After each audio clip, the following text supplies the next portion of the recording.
નમસ્કાર વિદ્યાર્થી મિત્રો, હું નિર્મલ અરડા વર્લ્ડ ઇન બોક્સની યુટ્યુબ ચેનલમાં આપ સૌનું ફરી એકવાર હાર્દિક સ્વાગત કરું છું. મિત્રો, આ સેશનની અંદર જેવી રીતે તમે વાંચ્યું એ જ મુજબ આપણે આજે ડિસ્કસ કરીશું 16 સપ્ટેમ્બરના પાક્ષિકના એનાલિસિસની અને એને લગતા મહત્વના ક્વેશ્ચનની. તો આવો શરૂઆત કરીએ. સૌથી પહેલો જ પ્રશ્ન જોઈએ આપણે.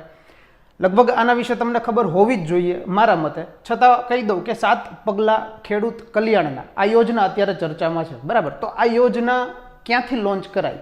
આમ તો તમને ખબર છે કે કોરોનાનો કાળ ચાલે છે એટલે લોકો એકઠા થતા નથી, પણ વર્ચ્યુઅલી રીતે આ લોન્ચ કરાઈ. ક્યાંથી લોન્ચ કરાઈ? તો ગાંધીનગર ખાતેથી. હવે આ યોજના વિશેની જો માહિતી ન હોય તો એની માહિતી થોડી ઘણી મેળવી લઈએ કે આ યોજના શેના માટેની છે. સૌથી પહેલાં વાત કરીએ કે આ 7 પગલાંની વાત છે, તો આમાં આપણે 7 પગલાંની ચર્ચા કરીશું. સૌથી પહેલું પગલું આની અંદર જોઈએ, મુખ્યમંત્રી પાક સંગ્રહ યોજના. તો આના અંતર્ગત શું થશે? તો જો ખેત પેદાશોને વરસાદ અથવા તો વાવાઝોડાથી બચાવવું હોય તો એના માટે એક ગોડાઉન બનાવવું પડે, બરાબર. તો આ ગોડાઉન બનાવવા માટે ખેડૂતોને 30,000ની સહાય આપવામાં આવશે. આ પ્રથમ પગલું છે. ત્યારબાદનું તો કિસાન પરિવહન યોજના. જો હવે ખેત પેદાશનું ઉત્પાદન થઈ ગયું તો એમને વેચવા માટે બીજી જગ્યાએ લઈ જવું પડશે, તો ત્યાં આગળ પરિવહનનો ઉપયોગ થશે. તો પરિવહન માટે જો નાના વાહન ખરીદવા હોય તો ખેડૂતને 50,000થી લઈ અને 75,000 સુધીની સહાય ગુજરાત સરકાર તરફથી મળશે. ત્યારબાદ વાત કરીએ નંબર 3, તો દેશી ગાયના નિભાવ માટેની સહાય. આના અંતર્ગત શેની વાત છે? તો દેશી ગાય આધારિત જો પ્રાકૃતિક ખેતી કરવામાં આવે અને એની સાથે સાથે ગાયનો નિભાવ ખર્ચ એ પણ થતો હોય તો એના માટે થઈ અને વાર્ષિક 10,800 રૂપિયાની સહાય આના અંતર્ગત મળવાપાત્ર થાય. ત્યારબાદ હજી એક પગલું જોઈએ, 4 નંબર, જીવામૃત સહાય યોજના. તો આના અંતર્ગત પ્રાકૃતિક ખેતીમાં જો જીવામૃત બનાવવામાં આવે તથા અન્ય ખેત સામગ્રી તૈયાર કરવામાં આવે તો એના અંતર્ગત થોડી ઘણી સામગ્રી ગુજરાત સરકાર તરફથી પ્રોવાઈડ થાય, જેમ કે 200 લીટરનું ડ્રમ, 10 લીટરના પ્લાસ્ટિકના 2 ટબ, સાથે સાથે એક 10 લીટરની ડોલ, આવી સાધન સામગ્રી નાની નાની ગુજરાત સરકાર તરફથી મળે. ત્યારબાદ તો નંબર 5, ફળ તથા શાકભાજી વિક્રેતાને છત્રી. આના અંતર્ગત શું થાય? તો રોડ સાઈડ પર જેટલા લોકો ફળ અને શાકભાજી વગેરે વેચતા હોય એ લોકોને એક છત્રી પ્રોવાઈડ કરવામાં આવે અને શેડ પ્રોવાઈડ કરવામાં આવે. આનું કારણ એ છે કે જેના કારણે વરસાદ અને વિવિધ ઋતુથી પાકનું રક્ષણ થશે અને ખેડૂતોને આવક વધશે. ત્યારબાદ સ્માર્ટ હેન્ડ ટૂલ કિટ સહાય. આના અંતર્ગત અલગ અલગ ટૂલ કિટ પ્રોવાઈડ થશે, જેમ કે એક સાયન્સ પ્રોવાઈડ થાય, એક હાથોરણી મળે, વ્હીલ બેરો મળે, આવા તમામ સાધન સામગ્રી પર પ્રોવાઈડ થાય. ત્યારબાદ લાસ્ટ, કાંટાળી વાડ બનાવવા માટેની સહાય.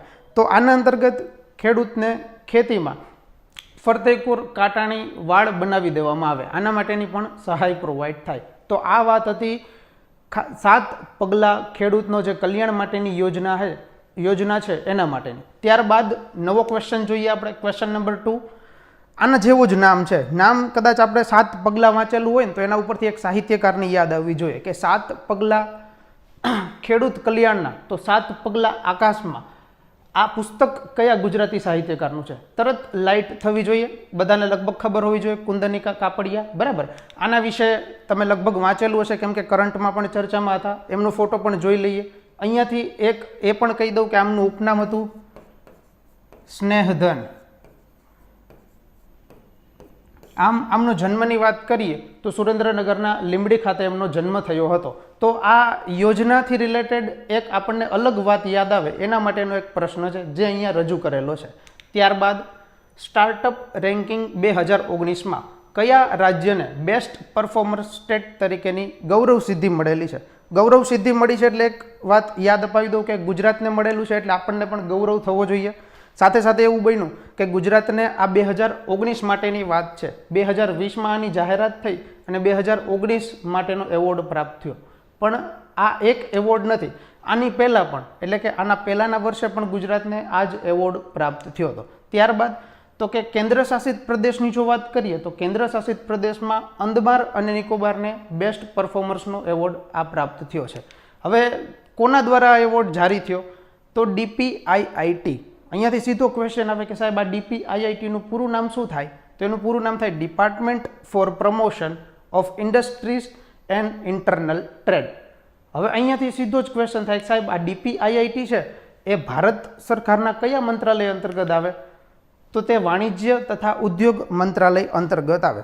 તો હજુ આનાથી આગળ વધીએ, હજુ થોડુંક ડીપમાં જોઈએ કે તો આ વાણિજ્ય અને ઉદ્યોગ મંત્રાલય છે અને અત્યારે હાલ અધ્યક્ષ કોણ છે?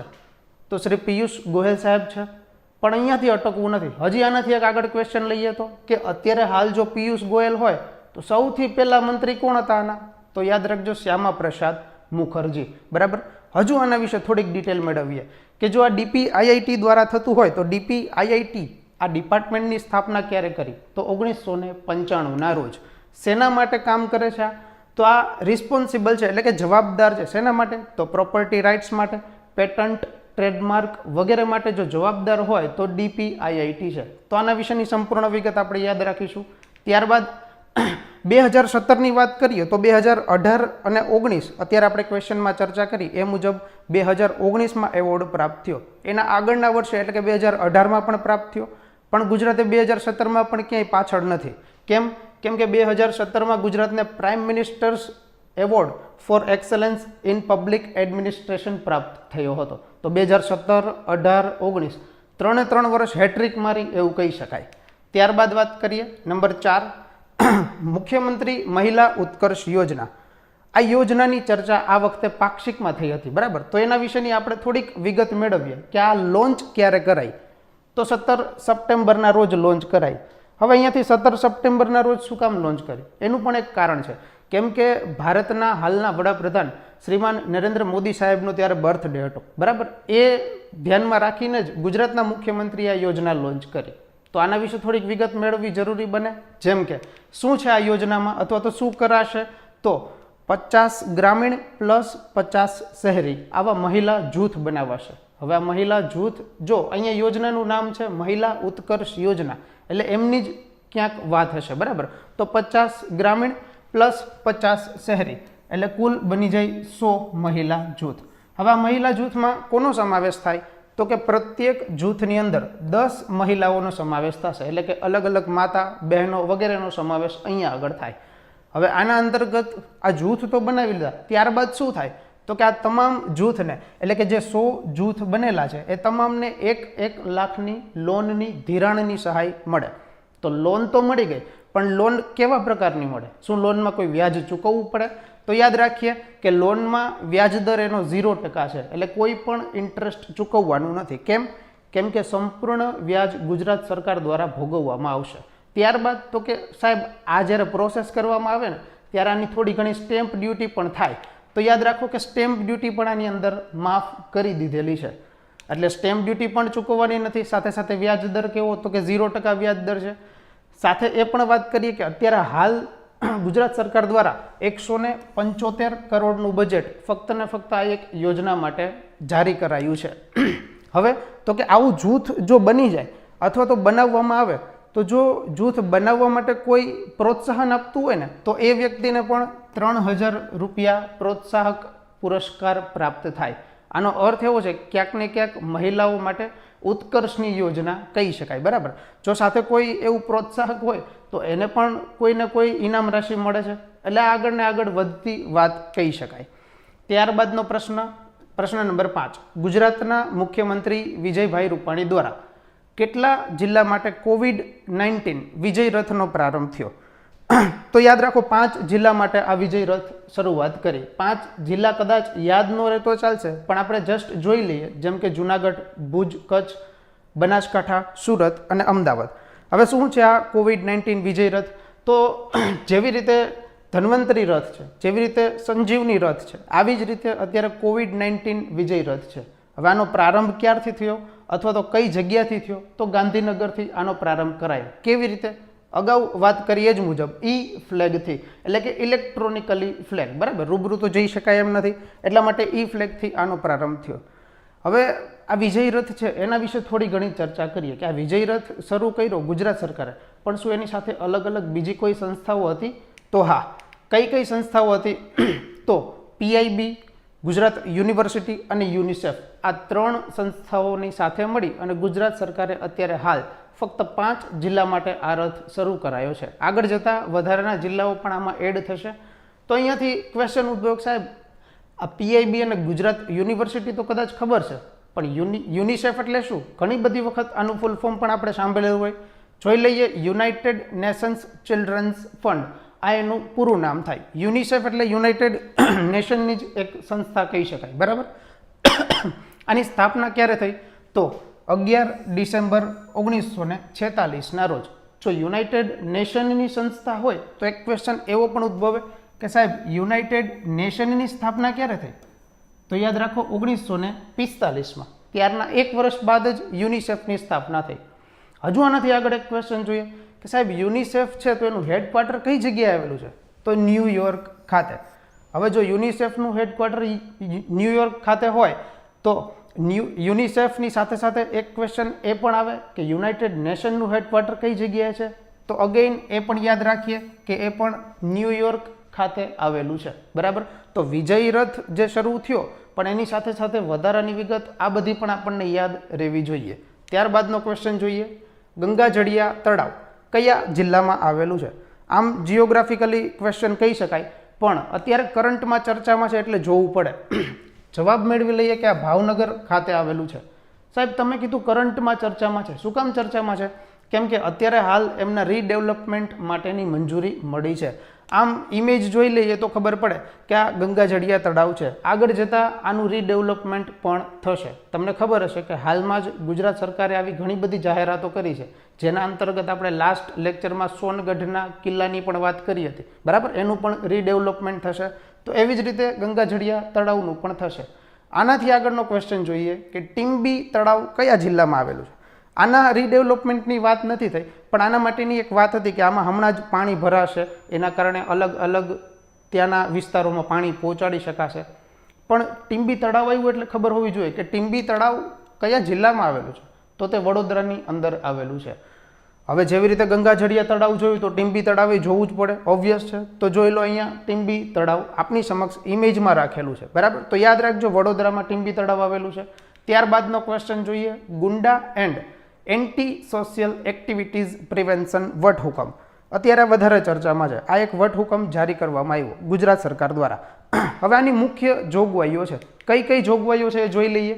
જેમ કે કોઈ ગુંડા એટલે કે અસામાજિક પ્રવૃત્તિ સાથે કોઈ વ્યક્તિ જોડાયેલું હોય, સંકળાયેલું હોય, અથવા તો ગુજરાત રાજ્યમાં જો શાંતિની જાળવણીમાં કોઈ બાધક બને એટલે કે કોઈ પણ શાંતિની પ્રક્રિયા થતી હોય ત્યાં આગળ કોઈ અડચણરૂપ નીવડે તો એના માટેની સજાની જોગવાઈ છે. શું સજા છે? તો કે 7 વર્ષથી ઓછી નહીં અને 10 વર્ષથી વધારે નહીં એવી કેદની સજા થાય.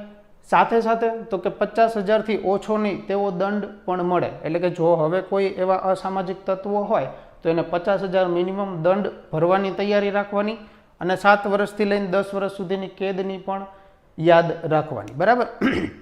હવે જો આના અંતર્ગત હજુ થોડી ઘણી જોગવાઈ છે. જેમ કે જો કોઈ અધિનિયમ હેઠળ નિયમોનું કોઈ ઉલ્લંઘન થાય અથવા તો કોઈ રાજ્ય સેવક હોય એ જો આ કોઈ ગુંડાની પ્રવૃત્તિમાં મદદગાર સાબિત થાય તો આ રાજ્ય સેવકને પણ આપણે મૂકીશું નહીં. કેમ? કેમ કે રાજ્ય સેવકને પણ 3 વર્ષથી ઓછી નહીં એટલે કે મિનિમમ 3 વર્ષ, સાથે સાથે તો કે 10 વર્ષ સુધીની કેદ સુધીની જોગવાઈ પણ આની અંદર કરેલી છે.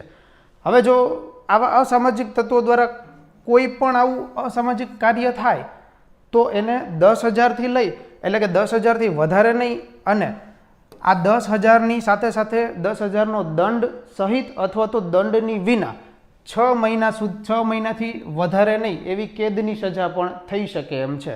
તો જો આવું કોઈ પણ કાર્ય કરે, બરાબર, તો 10,000થી વધારે નહીં આવો 10,000નો દંડય ભરવાનો અથવા તો દંડની વગર 6 મહિનાથી વધારે નહીં એવી કેદની સજા પણ થાય, બરાબર. તો આ અધિનિયમ અત્યારે યાદ રાખીશું આપણે. ત્યારબાદ તાજેતરમાં ગુજરાતના મુખ્યમંત્રીશ્રીએ ભારતીય રજિસ્ટ્રેશન એક્ટ ખાલી જગ્યા વર્ષનો છે એમાં નવી 3 કલમો દાખલ કરી અને શિક્ષા કે દંડની જોગવાઈમાં વધારો કર્યો એટલે કે વધુ વ્યાપક બનાવી. તો આ કયા વર્ષનો રજિસ્ટ્રેશન એક્ટ છે એના માટેનો ક્વેશ્ચન છે. તો આ રજિસ્ટ્રેશન એક્ટ છે 1908. તો ફક્ત સાલ યાદ રાખવાથી નહીં ચાલે, એના માટે થોડું ઘણું ચર્ચા પણ કરવી પડે કે આ અધિનિયમ શેના માટેનો છે. તો જો કોઈ પણ ઇલેક્ટ્રોનિક સાધન દ્વારા રજિસ્ટ્રેશન કરાવવામાં કોઈ પણ દાબ કરવામાં આવે એટલે કે બળજબરીપૂર્વક કોઈ રજિસ્ટ્રેશન કરાવવામાં આવે અથવા તો કોઈ છેતરપિંડી કરવામાં આવે, સાથે સાથે જો પાવર ઓફ એટર્નીનો દુરુપયોગ કરવામાં આવે અથવા તો આવી કોઈ પણ ખોટી માહિતી આપવામાં આવે તો આવી તમામ વ્યક્તિઓને 7 વર્ષની સજા એટલે કે કેદ થાય, સાથે સાથે તો કે જે મિલકત માટે થઈને દાબ કરવામાં આવ્યો હોય આ મિલકતની કિંમતનો દંડ પણ થઈ શકે. તો આ જોગવાઈ પણ આપણે યાદ રાખીશું. ત્યારબાદનો ક્વેશ્ચનની ચર્ચા કરીએ. ગુજરાત રાજ્યની પ્રથમ પેથોલોજીકલ ઓટોપ્સીનો પ્રારંભ કયા જિલ્લામાં થયો? તો આ ગુજરાત રાજ્યમાં પ્રથમ વખત બન્યું છે કે જેની સ્થાપના એટલે કે એમનો પ્રારંભ રાજકોટ ખાતેથી થયો હોય. હવે આ શું છે સાહેબ? તો એના માટેની ચર્ચા કરીએ કે અત્યારે કોરોનાની મહામારી ચાલી રહી છે. તો કોરોના કાળને લીધે જેટલા કોઈ વ્યક્તિનું મૃત્યુ થાય તો એ મૃત્યુનું આપણે PM એટલે કે પોસ્ટમોર્ટમ કરતા નથી, બરાબર? તો હવે ગુજરાત સરકારે એવી વાત કરી છે કોઈ પણ વ્યક્તિનું પોસ્ટમોર્ટમ કરવામાં આવશે અને કોરોનાના કારણે એ વ્યક્તિના કયા અંગને વધારે નુકસાન થયું છે એ જાણવામાં આવશે. જેના કારણે શું ફાયદો થાય? તો બીજા કોઈ વ્યક્તિને જો કોરોના થાય તો એમના એ અંગ વિશેની આગળ જતાં વધારે જાળવણી મેળવી શકાય. હવે અહીંયાથી PM એટલે કે પોસ્ટમોર્ટમ લખ્યું છે. આના રિલેટેડ હજી એક વાત કરું આપણા ક્વેશ્ચન રિલેટેડ, તો PMને ઉલટાવી દો તો થાય MP એટલે કે મધ્યપ્રદેશ. તો મધ્યપ્રદેશના ભોપાલ ખાતે આની પહેલાં પૂરા ભારતનું સર્વપ્રથમ પેથોલોજીકલ ઓટોપ્સી કરાઈ અને આ ઓટોપ્સી પણ એક જ મૃતદેહ માટે કરાઈ હતી.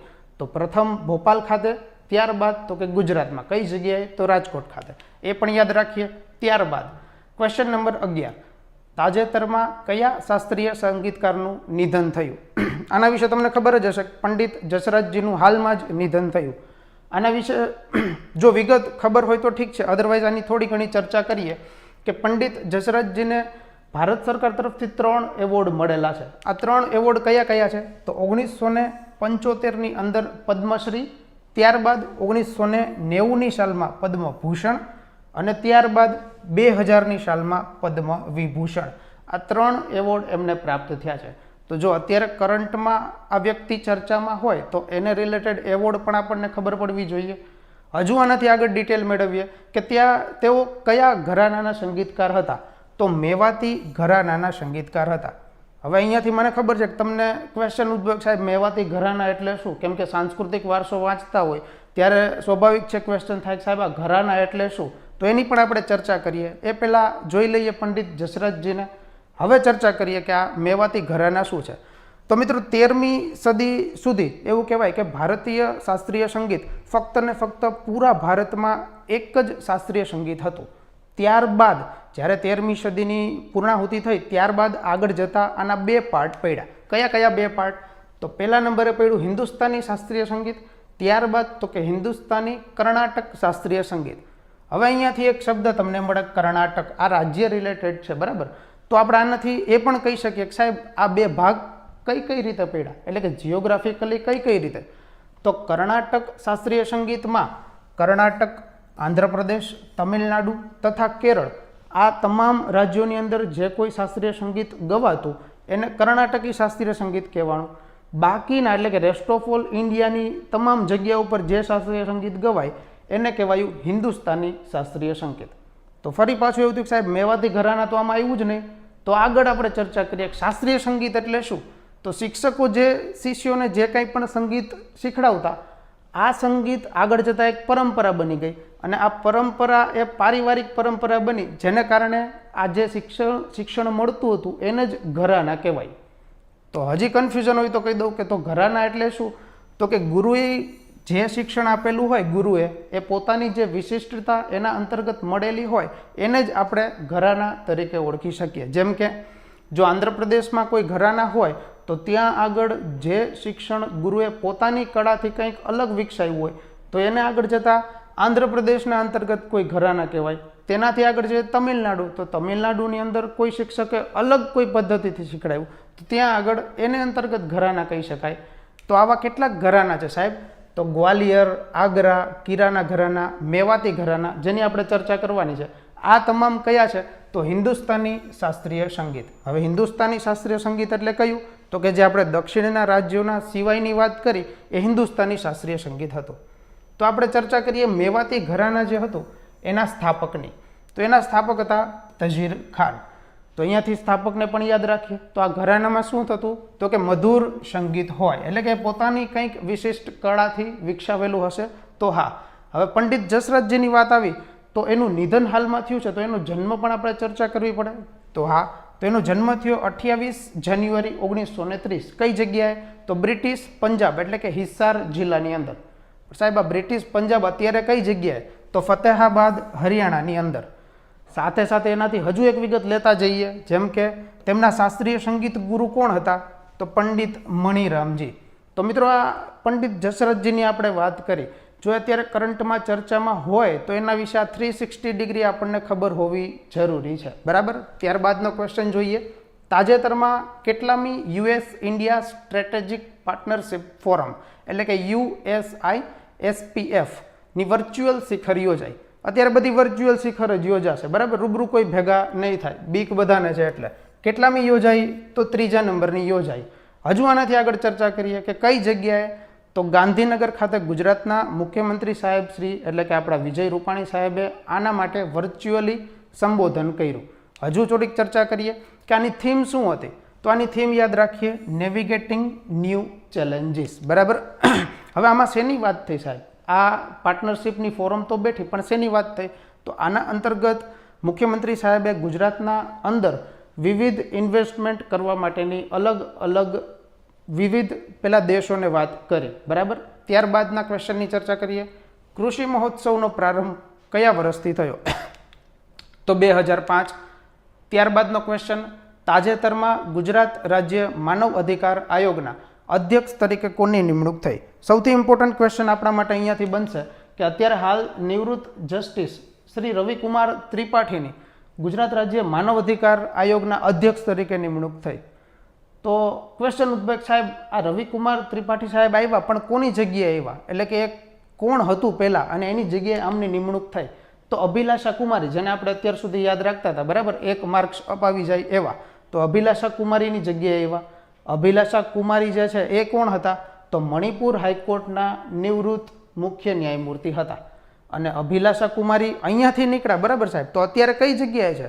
તો અત્યારે હાલ લોકપાલ કમિટીમાં એમની નિમણૂક થઈ. તો સ્વાભાવિક છે એનું પદ ત્યાંથી ખાલી થયું, એટલે જ આપણે રવિકુમાર ત્રિપાઠીને લાવ્યા. તો રવિકુમાર ત્રિપાઠી વિશે થોડી ઘણી વિગત જોવી જોઈએ કે સાહેબ એનું બેકગ્રાઉન્ડ શું હતું. તો રવિકુમાર ત્રિપાઠી 2016થી લઈ અને 2018 સુધી ભારત સરકારના કાયદા પંચમાં એમણે સેવા બજાવી હતી. સાહેબ અત્યારે એમની નિમણૂક થઈ, તો આ કેટલા વર્ષ સુધી રહેશે? તો યાદ રાખો 3 વર્ષ સુધી આમની નિમણૂક કરાઈ છે. હવે આ તમામ વિગત મેળવી પણ ગુજરાત રાજ્ય માનવ અધિકાર આયોગની વાત ન કરી, તો એના વિશે યાદ રાખો કે આની રચના 12 સપ્ટેમ્બર 2006ના રોજ થઈ. આમનું હેડક્વાર્ટર કઈ જગ્યાએ છે? તો ગાંધીનગર ખાતે આવેલું છે. એટલે રવિકુમાર ત્રિપાઠીની સાથે સાથે આ તમામ વિગતો પણ આપણે યાદ રાખીશું, બરાબર. ત્યારબાદનો ક્વેશ્ચન, રોહિત સમાજ તરીકે કયા ઉદ્યોગ સાથે સંકળાયેલા લોકોને ઓળખવામાં આવશે? તો આ આપણા માટે લગભગ કોર્નર ક્વેશ્ચન થવો જોઈએ, પણ યાદ રાખવો જરૂરી છે કે ચર્મ ઉદ્યોગ સાથે જોડાયેલા જેટલા કંઈ પણ લોકો હોય એને હવેથી રોહિત સમાજ તરીકે ઓળખવામાં આવશે. તો સાહેબ આ કોણે ચર્ચા કરી આના માટેની? તો સામાજિક ન્યાય અને અધિકારિતા મંત્રી એવા ઈશ્વરભાઈ પરમાર, આ મંત્રીશ્રીએ વાત કરી કે હવેથી જેટલા લોકો ચર્મ ઉદ્યોગ સાથે જોડાયેલા હશે એમને આપણે ચર્મ ઉદ્યોગના વ્યક્તિ તરીકે નહીં પણ રોહિત સમાજ તરીકે ઓળખીશું, બરાબર. એટલે કે સારું નામ કહી શકાય. કેમ કે આની પહેલાં પણ આપણે વાત કરી કે જેટલા લોકો હેન્ડીકેપ હતા એમને વડાપ્રધાન સાહેબે અલગ નામ આપી દીધું દિવ્યાંગ તરીકે. તો આવી જ રીતે હવે વાત કરી ચર્મ ઉદ્યોગની, બરાબર. તો આ પણ આપણે યાદ રાખીશું. ત્યારબાદનો ક્વેશ્ચન, ટેલેન્ટ પુલ સ્કૂલ વાઉચર યોજનાની શરૂઆત કયા વર્ષથી થઈ? તો આ યોજનાની શરૂઆત થઈ 2014-15થી. હવે શરૂઆતનું વર્ષ યાદ રાખ્યું, પણ આ વાઉચર યોજના છે તો શેના માટેની છે?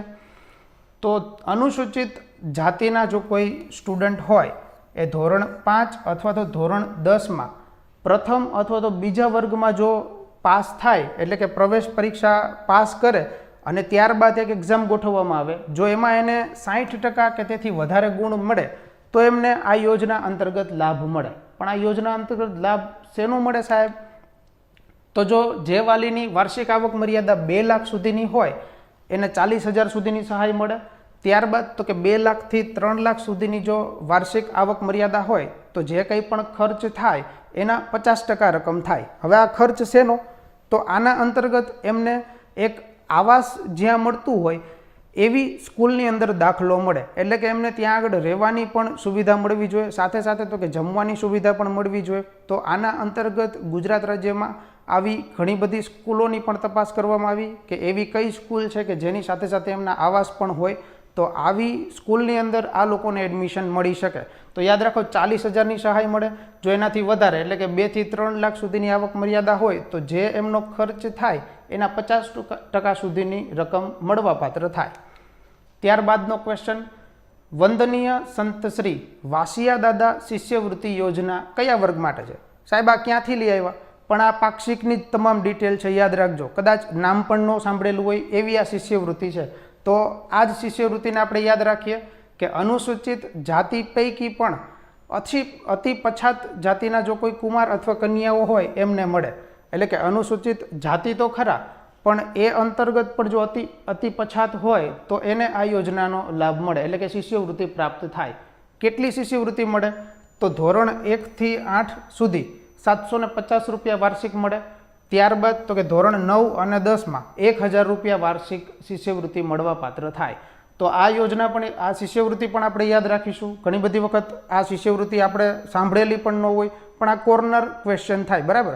સાથે સાથે જેટલા લોકો તૈયારી કરતા હોય એને એક નિવેદન એ પણ કરી દઉં કે જો પાક્ષિકમાંથી ઇમ્પોર્ટન્ટ ક્વેશ્ચન તો અહીંયા લઈ લીધા, બરાબર, પણ હજુ ઘણી બધી યોજનાઓ એની અંદર આપેલી છે.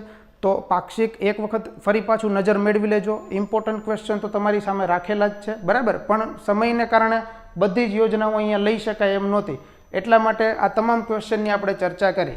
તો ફરી પાછું જ્યારે મળીશું ત્યારે નવા ટોપિક સાથે મળીશું. ત્યાં સુધી થેન્ક યુ.